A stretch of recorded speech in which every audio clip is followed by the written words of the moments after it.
Hi, my name is Anne Brady and I welcome you to our Mentoring Writers Resource Box podcast. Listen to learn more about the writing world. After all, the more you learn, the better writer you can become.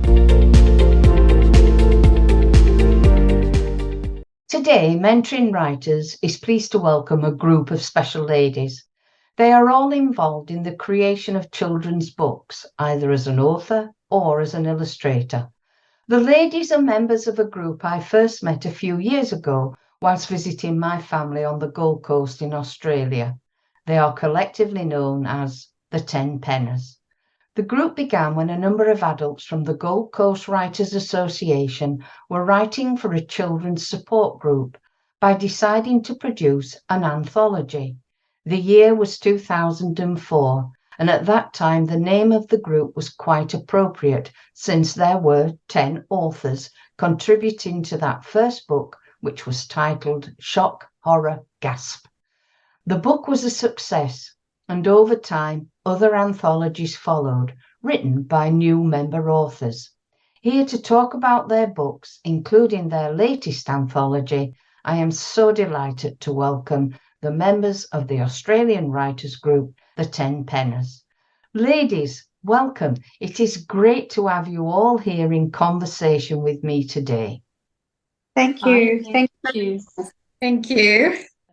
Now, as I explained, we first met, I think, through Marion being a member of Scooby, the Society of Children's Book Writers and Illustrators, where she invited me on one of my visits to Oz to join the 10 Penners at your monthly meeting. And it was great fun. So for my viewers and listeners, I'd like to please, if you could, introduce yourselves and give us a brief background to your experience in writing outside of the 10 Penners. So seeing as how I know Marion, I'm going to let you go first. Thank you. My writing outside of the 10 Penners hasn't really kicked off very well. I'm quite jealous of Jill and Kate. They've been writing prolifically. I have things work in progress, a lot of work in progress. But with the 10 Penners, I've enjoyed 16 years as coordinator, and I did a lot of encouraging all my people to do better and get onto different tasks, different quests. And actually Jill and Kate, they've been in NaNoWriMo, which they've only just finished, and I know one of them's won for the month. That was I'm still fun, going, and I'm still trying to get there myself. So that's a big one. I wrote a title in NaNoWriMo. I wrote a title. It's more than I did last year. That's it. I think I've got up to about 8,000 words or something like that. That's good. Not the 8,000 words is not good. the 50. Yeah, it's something. Well, by the time I come down there in May next year, I expect to read more than 8,000 words. It's as simple as that. There you go. You're on notice, girl. You're on notice. Thank you. Go on, Jill. You let us know what you've been up to outside of the 10 Penners. Sorry. Outside of Penners, up until joining the 10 Penners, I didn't write children's stories. I wrote science fiction. I've written 2 science fiction books, Dual Visions and Bachelor's World, as part of the Ancient Alien series, and now I've written 2 more manuscripts which follow on, which are Travellers and Autumn's Children. So that'll be a 4-book series when I get it out there properly. But the first 2 are already self-published, but not to my satisfaction. I'd like to do a bit more, especially with the covers. I'm not happy with those, but that's just another thing I'm learning. But I've written a young adult science fiction called Microworld, and I'm really quite happy with that, and I want to get it out there. And it's more probably my genre that I feel happiest with, because there's no anything else. But I do like writing for children now that I'm in this group, and so yes, it's excellent fun to do that. And we did do the launch of Mystery Mayhem and Magic and dressed up at that one as well. We didn't dance, but we dressed up, and it was great fun. And we have done some presentations for our latest book, and I've been pretty involved in that too. Okay. Brilliant. She's put Catherine here, but it's Kate. I only know you as Kate. Yes, Catherine. Catherine is my author name, you know. Yep. And because there's too many Kate Russells out there, and they're all getting confused with me, and I just couldn't have that. No. So I'm Catherine R. Pepper now as my author name, because that's it's my real name, because Pepper was my maiden name, so no longer a maiden, but been a while. Yeah. So I rebranded as Catherine R. Pepper. So I've published a couple of books for adults, both sort of romantic suspense, one with a bit of a supernatural theme. It's got a ghost in it, bit of romance, bit of a mystery. And that one's called Shadow of a Soldier, and that was written during NaNoWriMo 2012. And The Players, which is set in the silent movie era in Australia. And that's a sort of a straight sort of mystery, and a romance with the two main stars of the silver screen. Amelia and Sam fall in love, baby gets kidnapped, stuff like that. Anyway, and yeah, so they're my two adult novels that I've actually already self-published. And I have 3 young adult novels with my witch Kylie Cooper, who first appeared in Fantastical Tales in a novella type setup when she was 13. She's 17 now. The first one, it's called Kylie Cooper and the Misplaced Bushranger, because she transports a bushranger from 1867. It's a bit of a young romance, bit of fun. Hopefully it's funny. I don't know. I've read it so many times now, laughing at my own jokes. It's a bit weird, but she's got 2 more books following that are not nearly finished, and Misplaced Bushranger is almost ready, almost there. And then I've got a couple more adult books which are about a crime scene cleaner who's hopefully funny as well. I amuse myself, so I think they're funny as well. So they're like a bit of romance, bit of sort of Janet Ivanovic-y sort of style, but Australian, very Australian. I'm proud to be Australian, and everything I write is based in Australia, and go Aussies. That's pretty much it. You're a bit like me, a bit of everything. Yeah. Carly, you're the newbie to this lovely group. So have you written anything outside of the group? Not really fiction. My younger years were spent in book selling. All I wanted to do when I was a kid was work in a bookshop, study books. So I went to uni, I studied literature, and people were like, what job's that going to get you? I said, don't care. I just want to read books and study. So I've got a Master's of Philosophy in Literature. It's in the history of bookselling in Australia, because at the time I was working as manager of an Angus and Robertson store, and it's not fiction, but it is a 15,000 word manuscript that's bound on my shelf with my name on the spine in gold. So I'm very proud of it. Nobody's read it except the person that marked it, and maybe someone else in the research higher degrees office, but that's all. That's my baby, and it's sitting on my shelf. So I'm hoping to do a PhD one day, just so I can read more books and study. But yeah, so I've worked in bookshops, and Marion has asked me years ago, because she's the wife of one of my husband's friends. She asked me years ago to join, and I was the manager of the bookshop that they had one of the Fantastical Tales launch at, and I'm like, yeah, I'll join. And 10 years later, I finally got around to doing it. And since I've joined, I've also done a couple of short stories for Gold Coast Writers Association's short story competition and the SBS Emerging Writers competition. And it's just about doing more writing. So that's what being part of the 10 Penners has done for me, just to get me into the habit of writing. So, and it's been a lot of fun as well. Yeah. The meetings are amazingly fun. That's very important. Very important. Writing has to be fun. Definitely. Yeah. Yes. And of course, Jennifer. Oh, yes, me. As you know, I'm the illustrator in the group, And what I had written, anything beforehand, was really just stories for my own boys. I've got 3 sons. I used to write stories for them just to read before they went to bed, so bedtime stories. And they were very much, being boys, very much into adventure and mystical and magical and all that sort of thing. But I never really did anything with it because my art was important. The type of job I had while the boys were growing up was I'm an architectural draftsperson. That was my career. And so everything was very finely drawn. And that's where I developed more into my fine art as well, because of the type of renderings and things that we had to do for the architects. And from there, I just went on. I just do, well, my art, it was just all about art. I had no intention of writing. I ended up, yes, meeting Jill at a party, at a Christmas party and at a friend's party. We sort of hit it off. She told me she wrote books. I told her I illustrated, and she thought I'd be great, a good fit with their group. So she invited me in. And I'm really excited to have done that. So now, with their help and with what I've learned from all of them, I've been able to put the stories together. And happy to say I now have 3 stories in our new anthology. So hopefully I will be able to do some more, and will continue to write with this lovely group as well. I love doing the illustrations. I'm happy to be doing them as well, but very happy that I am starting to write. It's a very different area to move into for me, but I am really enjoying it, and the group have been marvelous. They've taught me a lot. So yes, that's me. Oh, well done. Well done. That's Thank good.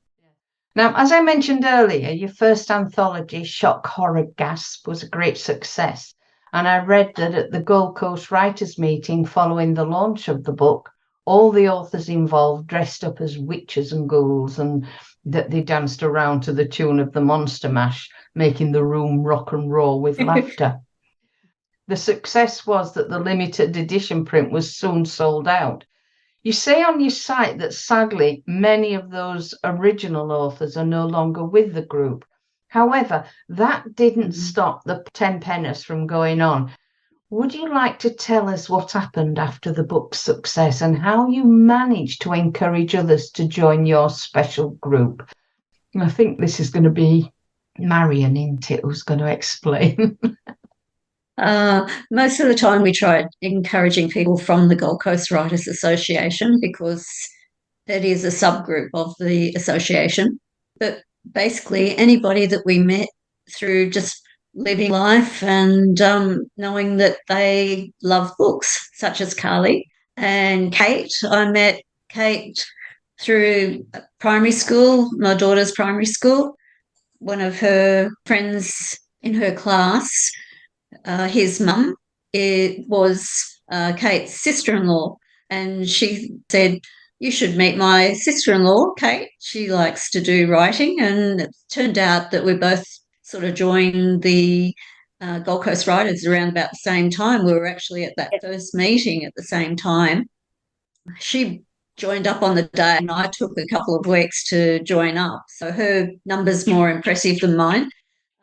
But just getting out there and finding all these people that just love books, love to write, have a bit of a quirky personality, so they can do beautiful stories for kids and make kids laugh and go on fantasies, little mysteries, little adventures. I think over the years we've had some people come and go, and they had things to do in their life, or it was just not the right fit for them. So what we've got now is a lovely group of ladies who are doing really well. That's nice. Brilliant, super. As a writer's mentor, I've run a couple of competitions for writing short stories, and I find that the contrast in the stories, even with a theme, can be quite varied and different. So can I ask, before writing, how do you agree on the theme for your stories? And also, what age group are you generally aiming at? Jill, yes. Well, we do go through a process of a general discussion. In this case, Marion chose the theme backyard because of that ad where the kids, what was it, Marion? They saw something and became the Tip Top. Yeah. So Tip Top bread commercial. They were all going through doing safaris in the jungle, but it was their backyard, and the lion was the actual dog, and then after a while, mum turns up and yells out that it's lunchtime, and the kids slowly go back to reality and then grab their sandwich for lunch. But that was just, what the inspiration was with the ads that were on at the time. And the age group? 8 to 12. 8 to 12. It's usually 8 to 12 that we go for, yes. I was hoping to get a younger age group, but some of the girls didn't really want to go to that younger age group. It was a bit of an obstacle. So instead of getting the extra challenge, we stuck with what we like, which I think is good anyway. It's nice to have that good fit. Yeah, I think these days we have some children who are advancing the reading and some who aren't. So it's difficult to draw that line. Chapter books, I think you will have to stick at a slightly higher starting age limit. Some kids will read chapter books at a younger age, but they're very rare. So you have to stick at that slightly higher line. So I agree there. Yeah. Apart from Shock, Horror, Gasp, over a period of time, you have written 3 further anthologies. These are titled Fantastical Tales, Mystery, Mayhem and Magic, and your newest book, The Backyard Beasts and Curious Capers. Do they all have illustrations? And if so, how did you agree on what these illustrations would be? We did our illustrations. They all have illustrations. So you did your own illustrations? They weren't as some did their own. Hang on, one at a time. Which one? Sorry. Go on, Jill. Your illustrations.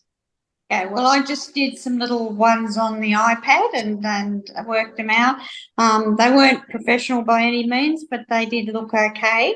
But not compared to what Jennifer's done with this one. But we all did our own little bit, and they all worked out. Yeah, the earlier book, because I didn't do that one. Right. Okay. Well, right. I know we had the illustrations when I came in. Oh, sorry. I'll just say one thing and then I'll shut up. But when I came in and you guys were talking about illustrations and we all had to, I thought we were all going to do our own, and I nearly died because I don't draw. And so I'm like, oh, how am I going to draw a cat? I was working on the cat for 2 months, and then someone said, oh, give that to Jen and she'll just zhuzh it a bit. And I was like, okay. So next thing, I had a really cute cat, thanks to Jen. So it was just my idea that I projected into the universe, and Jennifer got it onto paper. If they'd have told you that in the first place, you wouldn't have stressed. I didn't even know illustrations were going to be a thing. I wrote the story. That's what Marion said. Here, write a nice story about something in the backyard. And I did that, no problem. Next thing we're sitting down, okay, what's your illustration, Carly? I'm like, what? What are you talking about? Okay, draw a cat. No, I can't draw a cat. I tell you, when I did my first lot of books, because I've got 18 and they're in sets of 6, the first illustrator I worked with, I actually took pictures. I shouldn't say this, but I copied pictures off Google and everything. And I put together my scene of what I wanted. And then I gave it to her and I said, right, that's what I want, but do it in your style. So she couldn't copy it because it couldn't be exactly the same, but she could take her image of what I'd done. When I did the next 6, I got a new illustrator and she was fantastic. So giving them the story to read as well, but also, and I said, this is what I want. And I wrote this paragraph of everything I wanted in the scene, in each scene. By the time I got to the last 6, I just gave her the story and wrote one sentence. One sentence, this is what I want. And up she came with it. I've had some brilliant, brilliant scenes in all of my books, because mine are scenes, not just small images. They're complete scenes, picture book, you've got a full page.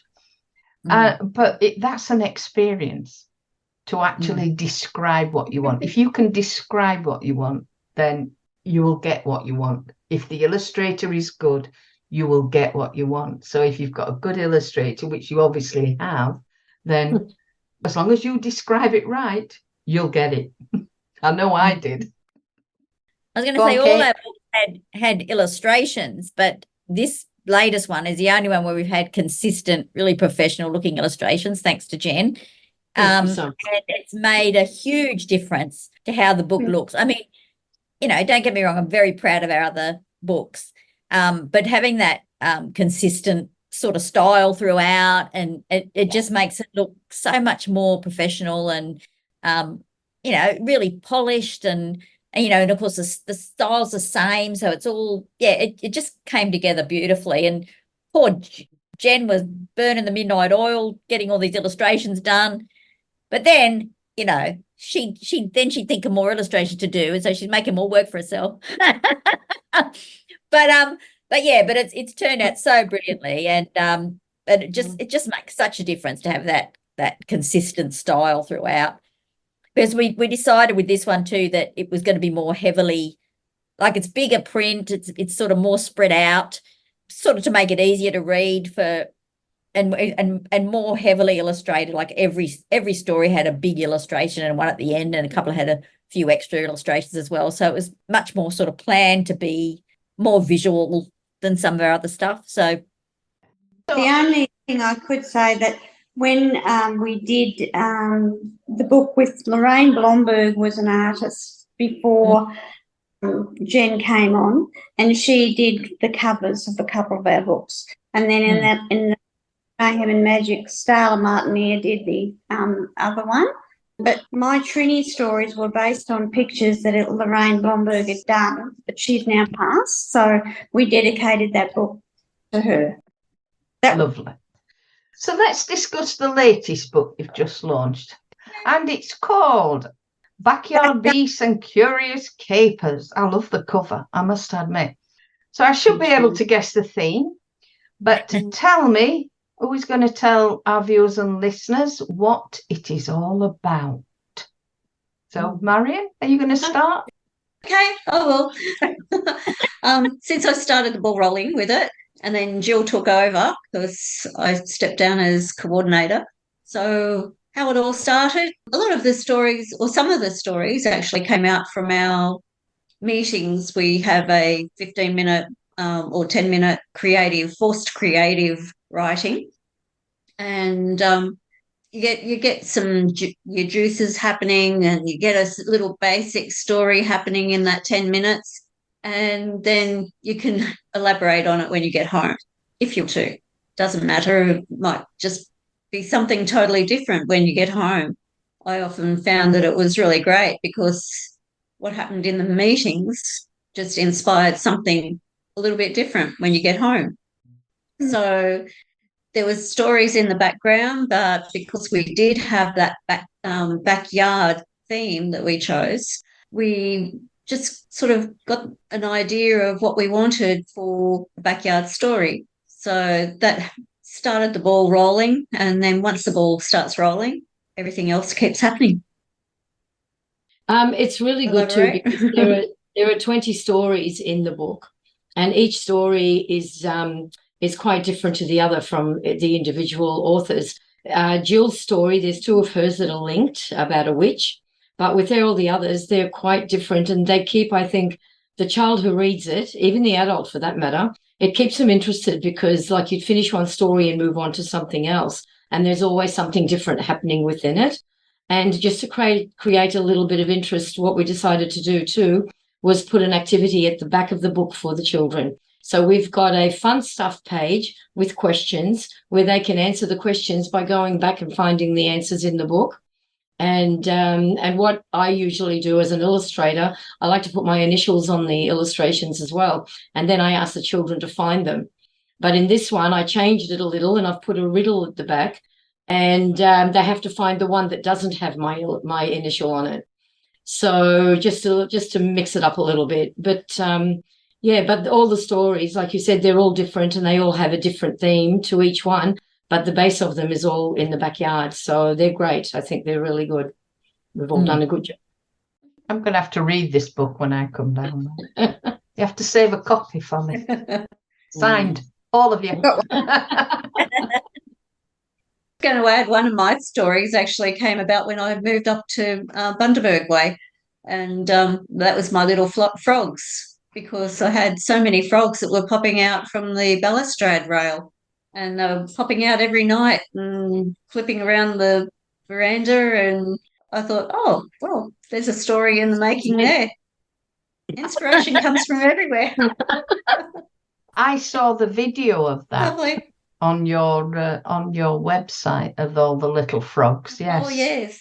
Yeah, I did. With Jason trekking through.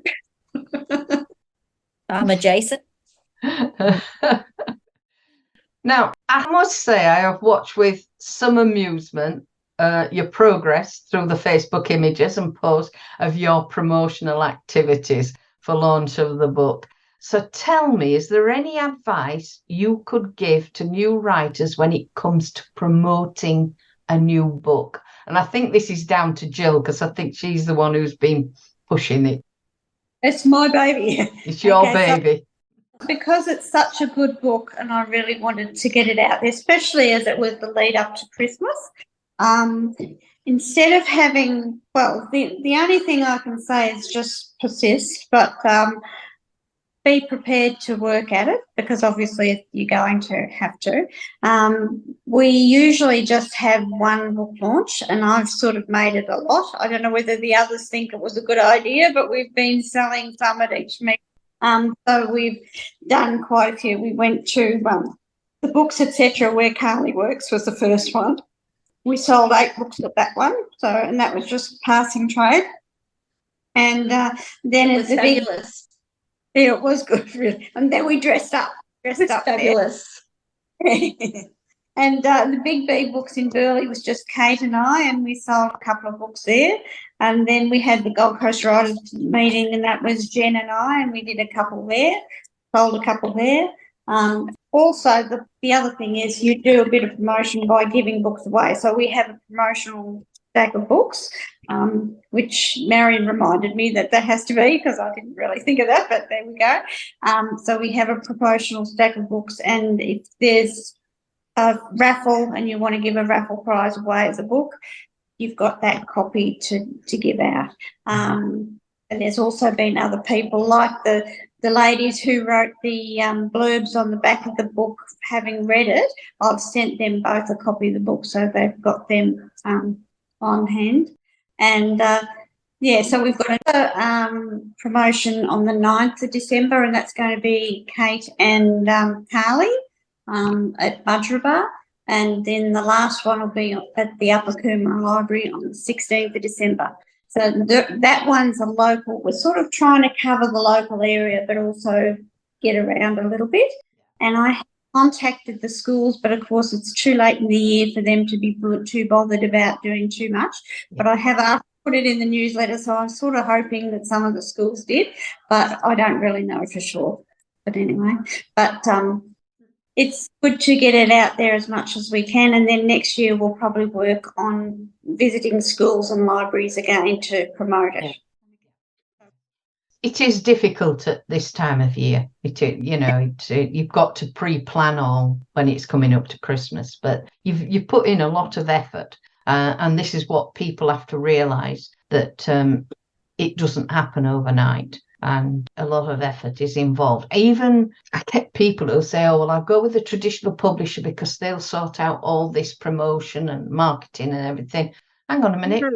They don't. You still have to go out there and work hard, even with a traditional publisher. They might get you a link. They might get you through the door, but you still have to work hard. So, yes. I think you've done very well, and I found it amusing because of your dressing up and everything. So it's been good. So I must say, I was going to say I enjoyed wearing my pixie ears a bit too much. I think I'm a part pixie. Oh, she's got all the. Look, she's off to get all the prop. Actually, I had Jill. Yeah, I had for Halloween. She got some pictures. Oh, there we go. for Halloween at work, they actually requested I wore my pixie ears into work on Halloween, and I did. And very brief, I had to walk around the office with the pixie ears on. Oh, Anyway. Look at us. Yeah. brilliant. Oh dear. Right. So I do find that writers often feel that working in a writing group can be very supportive. And can I ask each of you to perhaps sum up what being a member of the 10 Penners means to you as an author? So we'll start with Kate. What do you think? Well, honestly, it's been the worst. No. Yeah. No. It's actually being a member of the 10 Penners has been a great joy in my life. Like, honestly, we have so much fun. These girls, they're best friends in the world. We all get along really well.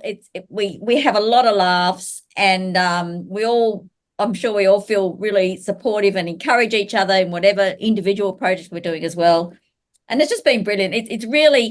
It's really saved my sanity at times, because I'm still working in a fairly stressful job, and just having that outlet and knowing that I get to meet these girls and we have a chat, we have a laugh, and work on something creative. It means a lot, and it's, as I said, it's a great joy in my life, and I'm very grateful to Marion for roping me in and bringing me along to the first meeting. To that, Marion brought me in, and I hadn't written any short stories for children, and it was a real learning curve, and I really enjoyed every minute of the learning experience. I'm still learning. I don't think you ever stop learning with writing, but an integral part of that for me, and I just love every minute. Thank you, Marion. But I've loved You're getting blamed for everything here, Marion. Go on, Marion. Give me your clue. Give me your Oh, I think the girls have summed that up really well. It's I love my meetings every month, and just getting together, getting that creative out, learning, a little bit about their lives, and all the support that you get from just, where's my story going, or what is it doing? We're not super critiquing, but we're pointing things in the right direction. So I think that's the main thing. And just to get those creative juices going all the time. Sometimes being a writer is a solitary thing, you get very stagnant. And then when you get that release once a month, so you can go and just blurt out what's happening, or, even if it's just saying things that's happening in your life, it's just releasing things, and other things flow in, and it's great. So that's what I love about it. Jennifer? Well, to me, it's a family. You get to a stage where, like they said, because we used to meet at the libraries for these meetings originally when I first signed up, or joined, I should say. And because of COVID, everything sort of got put on hold. When we reinstated it, we decided it was a bit more difficult to get into the library rooms and that, to hire them out. So Jill and I decided we would just alternate between our houses. So now once a month we alternate. 1 month we're at Jill's, the next month we're at mine for the meetings. And I think it's brought us all together that little bit more closer, because we can be ourselves. We don't have that meeting room feeling around us. We're in a home, and we can be a little crazy, and we are. Trust me, we are. So we have a lot of fun. We have nibblies on the table, and my dog running around being annoying. And we have all sorts of things that it does. And like she said, like Marion said, we talk about not just the books, but family. But sometimes it's talking about that can give you an idea of what to write as well. So, because if you think about your life, we write every single day of our lives, because we're on Facebook, we're on Instagram. Yeah. I am, don't know about everyone else, but I am. So we actually are writing every single day, nearly every minute of the day. So what we write about our lives and what's happening in our lives is a short story. So when you get together and you have to think about what to write, really, you don't have to look too far past what you're doing. And I think for me, that has been the biggest light bulb moments sort of thing to write, because it's made it a lot easier for me to sit and think. And something, even now I can go past a shop or anything. If I see something that triggers a thought, I think, God, that'd make a great story. And trouble is, by the time I get home, I've forgotten. But it really does help. It's just being together and doing all that. And I also love the fact that they have these, what do you call those cards again, Jill? The ones that Storymatic. Storymatic. We've got this box of Storymatic cards that Jill and Marion used to when she was coordinator. They used to bring them out and they're like cue cards, and you'll have about 3 cue cards, and you've got that 10 minutes, like Marion said, to sit and write a story just using those cue cards. And they're amazing. I love them. I think they're so good. So, so this whole group, to me, it's a family. It's not just a group of writers. So very happy to be involved with them all. I love you all. So, yeah. And Carly, go on then. Oh, well, for me, it's hard to write when life gets in the way. And what the meeting does is, for 2 hours every month, I get to prioritize it, and I get to say to the kids, and I get to say to my husband, I'm going to my meeting. I'm going to write. Bye. Like, Karen picked me up once, and the kids were still, Mummy, in the driveway. And I'm like, close the door. I'm like, bye. Just get me out of here. Let's go to the meeting. So for me, it's the space to write that you don't get. You say you're going to give to yourself, but by having a designated meeting and people who focus you and who you feel they're your people, it makes it easier, and you feel like you belong, and you feel like, I found my people. And I write more because of it, because you're in a supportive group. That's true. And I do turn up for the coffee. Yeah, it's the coffee and cake, really. Yeah. The writing's just of course. But, girls, I'm going to have to go because my phone's on 4% and it's overheated and I can't charge it. It won't let me charge it. So I just wanted to say that the 10 penners is brilliant. Yeah. So we're going to lose you. Okay. You're going to lose me in about 3%. Yeah. Okay. All right. All right. So if we lose you, thank you. No, that's all good. Bye. I'll just hang in until my phone dies. It's okay. Lovely. So I tell you what, I will ask you the question that because I can always add it in later. Okay, cool. One of the questions that I always like to ask all my interviewees, I want to go back to when you were a little girl and tell me what it is you want it to be when you grew up. So I'm going to ask you that one now. I wanted to be an accountant. I love you. I love you. I like numbers, and I thought I'd make money. I started my working career in an accountant's office.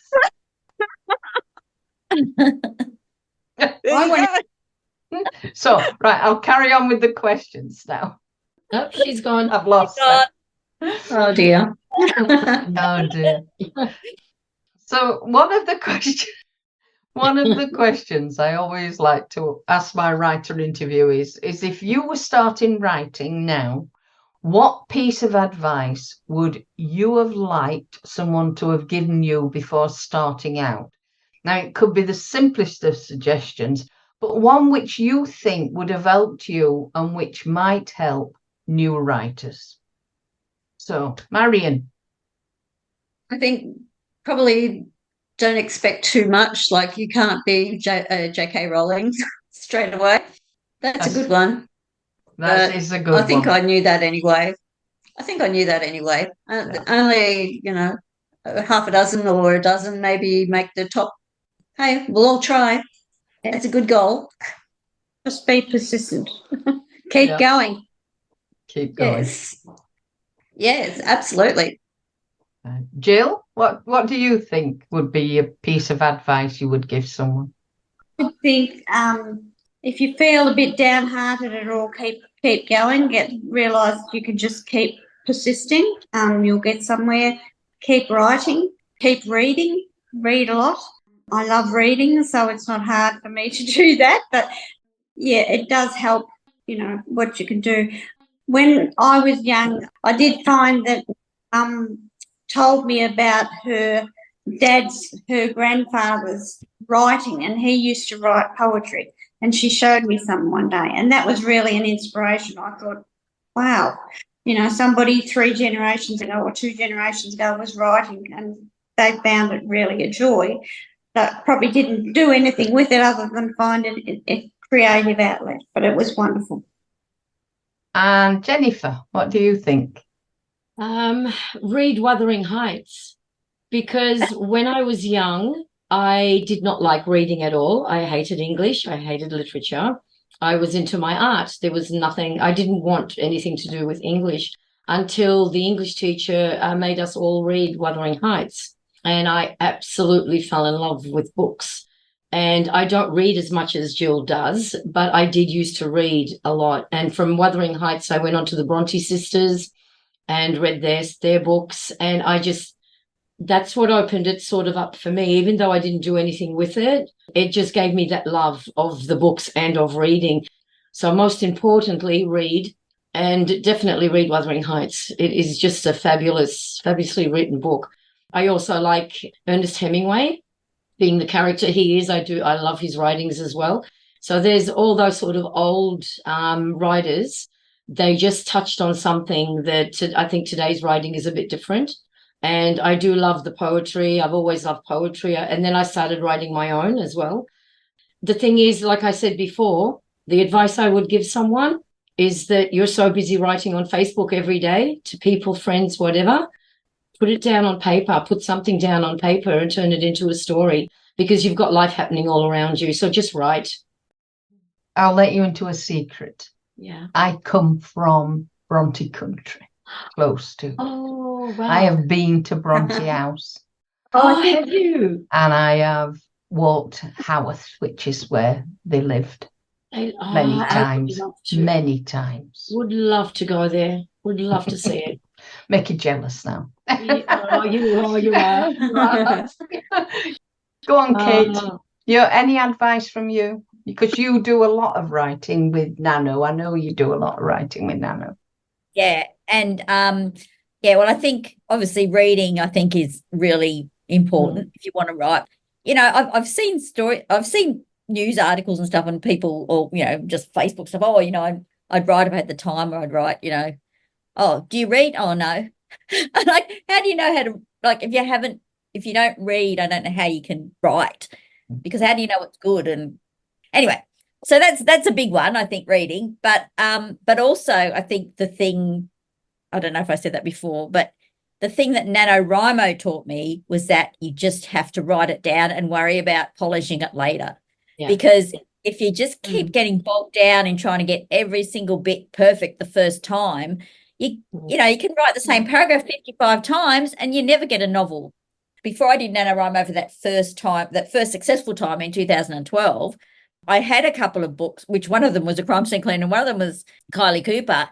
And I got so far and no further. And then when I did that NaNoWriMo and actually wrote a story from start to finish, even though it wasn't, I still added to it, of course, afterwards. But knowing that I could write a story from start to finish and then go back and make it the best it could be was a real learning curve for me, because it taught me that I could do it, that I could actually finish something, which is, I think, whether it's a short story or an essay or what, I think finishing something is such a huge thing, because so many people say they're going to write something and then, when I've got time or whatever. It's hard work and you've got to want to do it, but finishing something is such a buzz. Like, you just think, wow, I actually did that.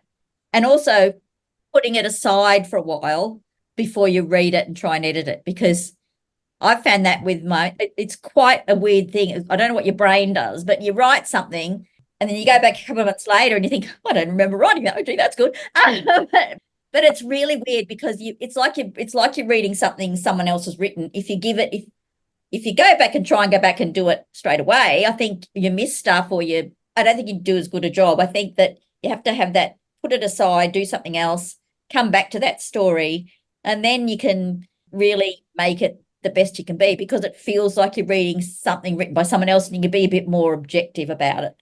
That is one of the best pieces of advice. Yeah, get it down on paper first. Worry about the edit later. Get it down. It is the most important thing. Some good pieces of advice there. Brilliant. Now, before I finish, question being a bit more personal, so I'm going to ask each of you this. I want you to go back to when you were a little girl and tell me what it is you wanted to be when you grew up. So come on, Jill, what did you want to be? I wanted to be a hairdresser, but I'm glad I didn't.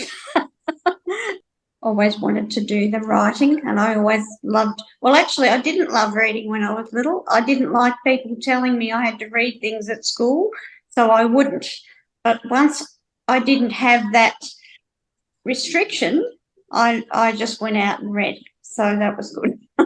It was just, my family all read a lot, so it was around, that was it. I didn't do that, and I'm glad I didn't. Jennifer?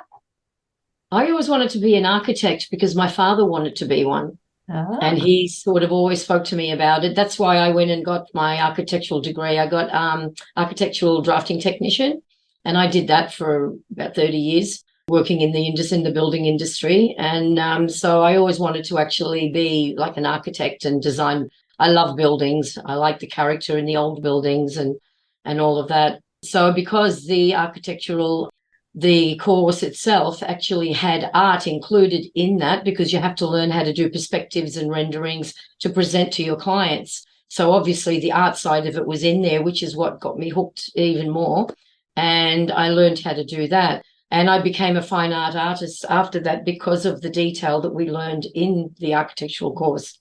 Everything had to be to the millimeter and spot on, and you couldn't be any way off track. And it made it a little bit difficult for me moving into my art, my actual sort of illustration art, because I am too detailed. I take too long and I put too much information in. So it's taken me all these years to loosen it up and learn how to just do like a quick drawing and sort of get it done. Not that it's really all that quick. I still take a bit of time because I am a perfectionist and I do like to do things right. And if they're not, I start again. So it's just the way I am. As Jill's nodding, everyone's nodding, they know.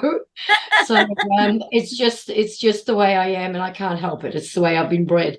So, but that was, originally I wanted to be an actual architect originally. So because I just loved the buildings and everything so much. But you're the second lady I've interviewed who did that, who became an architect. Went through it because of the father. Yeah.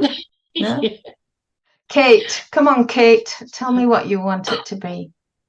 Well, I had absolutely no ambitions at all when I was growing up, and I have always loved reading.